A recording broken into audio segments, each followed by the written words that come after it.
నమస్కారం. OTTV news కి స్వాగతం. దేశవ్యాప్తంగా యాదవులు సమాజంలో వెనుకబడటంతో ఇబ్బందులు పడుతున్నారని అఖిల భారత యాదవ మహాసభ అధ్యక్షులు మహేష్ యాదవ్ పేర్కొన్నారు.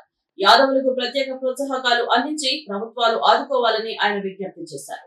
ఇందిరాగాంధీ టైంలో రద్దు చేసిన అహిరా రెజిమెంట్ ను పునరుద్ధరించాలని కేంద్ర ప్రభుత్వాన్ని డిమాండ్ చేశారు. అఖిల భారత యాదవ మహాసభ జాతీయ అధ్యక్షుడు మహేష్ యాదవ్ ఆంధ్రప్రదేశ్ పర్యటన సందర్భంగా మంగళవారం గాంధీనగర్ ప్రెస్ క్లబ్ లో మీడియా సమావేశం జరిగింది. అఖిల భారత యాదవ మహాసభ రాష్ట్ర అధ్యక్షులుగా లాగా వెంగళరావు యాదవ్ ఆధ్వర్యంలో జరిగిన మీడియా సమావేశంలో మహేష్ యాదవ్ మాట్లాడుతూ దేశంలో యాదవులు ఆర్థికంగా, రాజకీయంగా, సామాజికంగా వెనుకబడిపోయారన్నారు.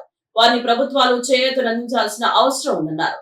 లాగా వెంగళరావు మాట్లాడుతూ రాష్ట్రంలో పాడి పరిశ్రమ కోసం ఎన్నో కష్ట నష్టాలు కోర్చి యాదవులు శ్రమ పడుతున్నారన్నారు. వారికి విద్యా ఉపాధి రంగాలలో కేంద్ర రాష్ట్ర ప్రభుత్వాలు చేయూతనివ్వాలన్నారు. జిల్లా కేంద్రంలో యాదవ భవన్లు ఏర్పాటు చేయాలని ప్రభుత్వాలను కోరారు. ఇందిరాగాంధీ ప్రభుత్వ పదంలో రద్దు చేసిన అహిరా రెజిమెంట్ ను పునరుద్ధరించాలని కేంద్ర ప్రభుత్వాన్ని కోరారు. ఈ కార్యక్రమంలో మాజీ కార్పొరేటర్ గోగుల రమణ, రాష్ట్ర కార్యదర్శి దానబోయిన అంజయ్య, కోస్తా జిల్లాల అధ్యక్షులు బ్రహ్మయ్య తదితరులు పాల్గొన్నారు.